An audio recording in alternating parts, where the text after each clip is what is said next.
Ser y tiempo, por Martin Heidegger. 95. Primera parte. La interpretación del Dasein por la temporalidad y la explicación del tiempo como horizonte trascendental de la pregunta por el ser. Segunda sección. Dasein y temporalidad. Capítulo 6. Temporalidad e intratemporalidad como origen del concepto vulgar de tiempo. Párrafo 81. La intratemporalidad y la génesis del concepto vulgar del tiempo. ¿Cómo se muestra inmediatamente para la ocupación circunspectiva cotidiana eso que llamamos el tiempo? ¿En qué modo del trato ocupado que usa útiles se hace explícitamente accesible? Si con la perpetuidad del mundo el tiempo queda hecho público, y si con el estar al descubierto del ente intramundano, estar al descubierto que es propio de la perpetuidad del mundo, el tiempo ya se ha vuelto siempre objeto de ocupación en cuanto el Dasein, contando consigo mismo, calcula su tiempo. Entonces, el comportamiento en el que uno se rige explícitamente por el tiempo consiste en el uso del reloj. El sentido tempóreo existencial del uso del reloj se revela como una presentación del puntero en movimiento. El seguimiento presentante de las posiciones del puntero cuenta. Esta presentación se temporiza en la unidad extática de un retener que está a la espera. Presentando, retener el entonces significa, diciendo ahora, estar abierto para el horizonte del antes, es decir, de la hora ya no más. Presentando, estar a la espera del luego significa, diciendo ahora, estar abierto para el horizonte del después, esto es, de la hora todavía no. Lo que se muestra en dicha presentación es el tiempo. ¿Cuál es entonces la definición del tiempo que se manifiesta en el horizonte del uso ocupado y circunspectivo del reloj? De ese uso que se toma tiempo, es lo numerado que se muestra en el seguimiento presentante y numerante del puntero en movimiento, de tal modo que la presentación se temporiza en la unidad extática con el retener y el estar a la espera horizontalmente abiertos según lo anterior y posterior. Ahora bien, esto no es otra cosa que la interpretación ontológico-existencial de la definición del tiempo, dada por Aristóteles. Porque el tiempo es lo numerado en el movimiento que comparece en el horizonte de lo anterior y posterior. Esta definición puede parecer extraña a primera vista, pero se muestra como evidente y genuinamente lograda cuando se delimita el horizonte ontológico existencial de donde Aristóteles retomó. El origen del tiempo, que de esta manera se manifiesta, no es problema para Aristóteles. Antes bien, su interpretación del tiempo se mueve en la dirección del modo natural de comprender el ser. Pero como esta comprensión misma y el ser en ella comprendido se han vuelto radicalmente problemáticos en la presente investigación, solamente una vez que hayamos resuelto el problema del ser, será posible interpretar temáticamente el análisis aristotélico del tiempo, de tal manera que ese análisis adquiere una significación fundamental para la positiva apropiación críticamente circunscrita del planteamiento de la ontología antigua en general. Después de Aristóteles, todas las discusiones del concepto del tiempo se atienen fundamentalmente a la definición aristotélica, es decir, tematizan el tiempo tal como éste se muestra en la ocupación circunspectiva. El tiempo es lo numerado, esto es, lo expresado, y, aunque solo sea atemáticamente, mentado en la presentación del puntero o de la sombra en movimiento. En la presentación del móvil en su movimiento se dice ahora aquí, etc. Lo numerado son los ahoras, y ahora se muestran en cada ahora como enseguida ya no más, y justo todavía no. Al tiempo del mundo que de esta manera queda visto, en el uso del reloj, lo llamamos el tiempo de la hora. Cuanto más naturalmente la ocupación que se da a sí misma tiempo cuenta con el tiempo, tanto menos se detiene en el tiempo expresado en cuanto tal, sino que más bien se pierde en el útil, en el que en cada caso tiene su tiempo. Cuanto más naturalmente, es decir, cuanto menos temáticamente la ocupación que determina e indica el tiempo esté dirigida hacia el tiempo como tal, tanto más espontáneamente el presentante y cadente estar en medio de lo que es objeto de ocupación dirá con o sin ruido de palabras, ahora, después, entonces. Y de esta manera, para la comprensión vulgar del tiempo, este se muestra como una serie de ahoras constantemente presentes, a la vez que transcurrentes y advenientes. El tiempo es comprendido como una secuencia, como el fluir de los ahoras, como el curso del tiempo. ¿Qué encierra esta interpretación del tiempo del mundo? ¿Del tiempo que es objeto de ocupación? Obtendremos la respuesta a esta pregunta si retornamos a la plena estructura esencial del tiempo del mundo y comparamos con ella lo que se muestra a la comprensión vulgar del tiempo. Como primer momento esencial del tiempo de la ocupación, se nos ha mostrado la databilidad. Ella se funda en la constitución estática de la temporalidad. El ahora es esencialmente ahora que. El ahora datable, comprendido, aunque no aprendido en cuanto tal, en el ocuparse, es siempre un ahora apropiado o inapropiado. A la estructura de la hora le pertenece la significatividad. Por eso hemos llamado al tiempo de la ocupación tiempo del mundo. En la interpretación vulgar del tiempo como secuencia de horas, falta tanto la databilidad como la significatividad. La caracterización del tiempo como pura sucesión no deja salir a luz estas dos estructuras. La interpretación vulgar del tiempo las encubre. La constitución estática horizontal de la temporalidad, en la que se fundan la databilidad y la significatividad de la hora, es nivelada por este encubrimiento. Los ahoras quedan, por así decirlo, cortados en estos respectos, y, en cuanto así amputados, se alinean meramente el uno al otro, el uno junto al otro para conformar la sucesión. Este encubrimiento nivelador del tiempo del mundo, llevado a cabo por la comprensión vulgar del tiempo, no es casual, precisamente porque la interpretación cotidiana del tiempo se mueve únicamente en la perspectiva de la comprensión común inherente a la ocupación, y solo comprende lo que se muestra en este horizonte. Dichas estructuras no pueden menos de escapársele. Lo numerado en la medición del tiempo realizada en la ocupación, el ahora, queda concomitantemente comprendido en el ocuparse de lo a la mano y de lo que está ahí.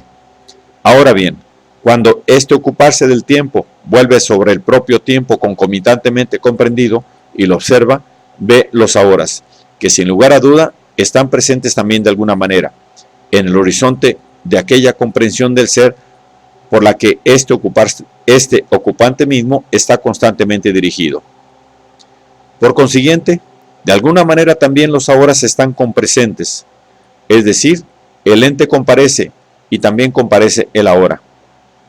Si bien es cierto que no se dice explícitamente que los ahoras estén ahí a la manera de las cosas, sin embargo, se los ve ontológicamente en el horizonte de la idea del estar ahí.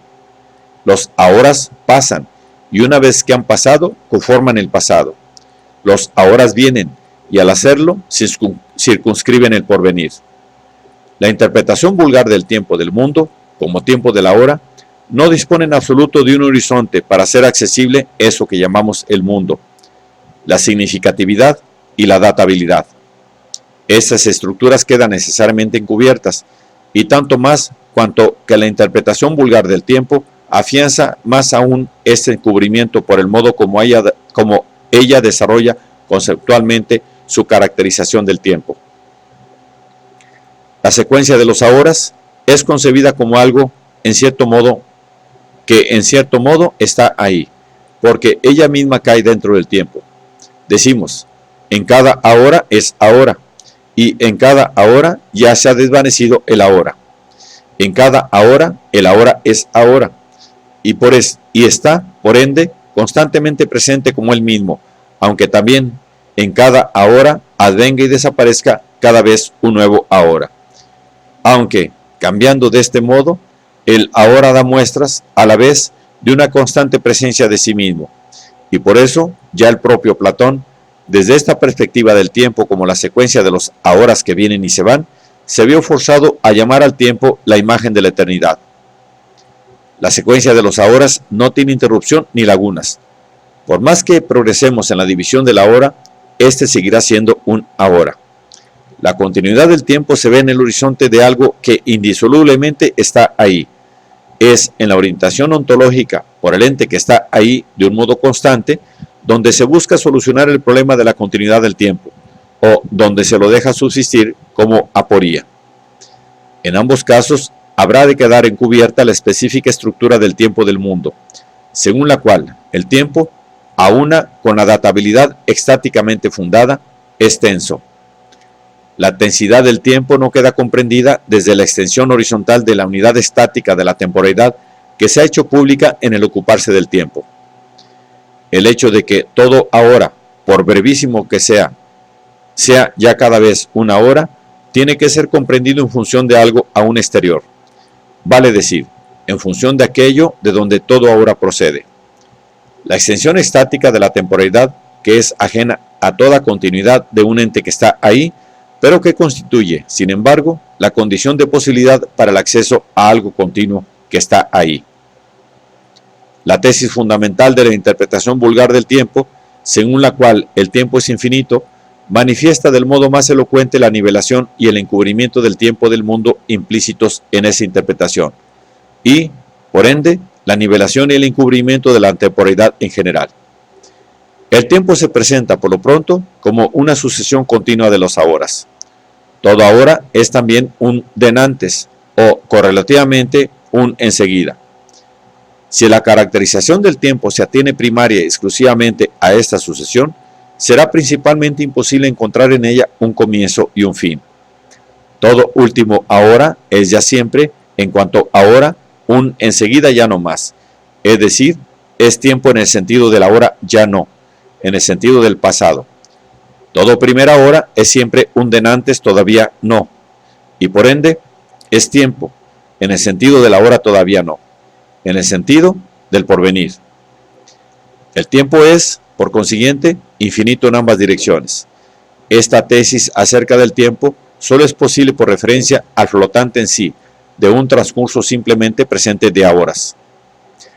Con lo que el fenómeno plenario de la hora queda encubierto en su databilidad, mundaneidad, tensidad y publicidad existencial, y reducido a la condición de un fragmento irreconocible.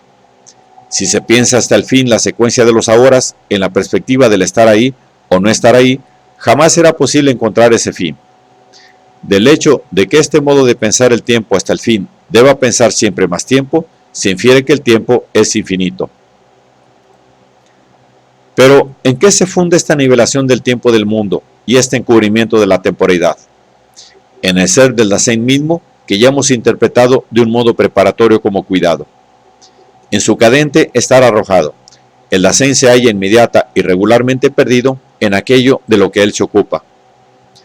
Pero en esta pérdida se manifiesta la encubridora huida del Dasein ante su existencia propia, existencia ya caracterizada como resolución precursora. Esta huida que la ocupación lleva consigo es una huida ante la muerte, un apartar la vista del fin del estar en el mundo. Este apartar la vista de es, en sí mismo, un modo del extático estar venideramente vuelto hacia el fin. La temporalidad impropia del Dasein cotidiano cadente, en cuanto soslayamiento de la finitud, tiene que desconocer la futuridad propia y, por ende, la temporalidad en general. Y, puesto que la comprensión vulgar del Dasein está guiada por el uno, puede consolidarse la representación de la infinitud del tiempo público, que se basa en el olvido de sí. El uno no muere jamás, porque no puede morir. En efecto, la muerte es siempre mía, y solo puede ser existentivamente comprendida de un modo propio en la resolución precursora. Ese uno que no muere jamás y que desconoce el estar vuelto hacia el fin, le da, en cambio, a la huida ante la muerte, una interpretación característica. Siempre, hasta el fin, uno tiene todavía tiempo. Aquí aparece un modo de tener tiempo que equivale a poder perderlo. Ahora, por lo pronto, aún esto, luego aquello, y tan solo aquello, y luego. Aquí la finitud del tiempo no llega a ser comprendida, sino que el ocuparse anhela, por el contrario, coger lo más posible del tiempo que está aún por venir y que sigue pasando. Públicamente, el tiempo es algo que cualquier toma y puede tomar para sí. En el convivir cotidiano, públicamente el tiempo es algo que cualquiera toma y puede tomar para sí. En el convivir cotidiano resulta enteramente imposible reconocer el origen de la secuencia de los ahoras en la temporalidad del Dasein individual. ¿Cómo podría afectar siquiera mínimamente al tiempo en su marcha el hecho de que un hombre que ha estado ahí en el tiempo ya no exista más? El tiempo sigue su marcha, del mismo modo como ese tiempo también ya era cuando un ser humano entró en la vida. El único tiempo que se conoce es el tiempo público, que, a fuer de nivelado, le pertenece a cualquiera, es decir, no le pertenece a nadie. Sin embargo, así como el esquivamiento de la muerte, ésta persigue al que huye, el cual no puede menos de verla precisamente en el acto mismo de esquivarla. Así también la inocua e infinita secuencia del simple transcurso de los ahoras se extiende sobre el Dasein con una extraña enigmaticidad. ¿Por qué decimos el tiempo pasa y no decimos con igual énfasis el tiempo surge? Considerando la pura secuencia de los ahoras, ambas cosas podrían decirse con igual razón. Cuando el Dasein habla del pasar del tiempo, en definitiva comprende más sobre el tiempo de lo que él quisiera admitir. Y esto quiere decir que la temporalidad en la que se temporiza el tiempo del mundo no está, pese a todos los encubrimientos, completamente cerrada. Cuando se habla del pasar del tiempo, se da expresión a la experiencia de que el tiempo no se deja detener. Por su parte, esta experiencia solo es posible en virtud de que querríamos detener el tiempo. Hay aquí un impropio estar a la espera de los instantes, que a la vez olvida los que se escurren. El estar a la espera que presenta y a la vez olvida, en que se mueve la existencia impropia, es la condición de posibilidad de la experiencia vulgar del pasar del tiempo.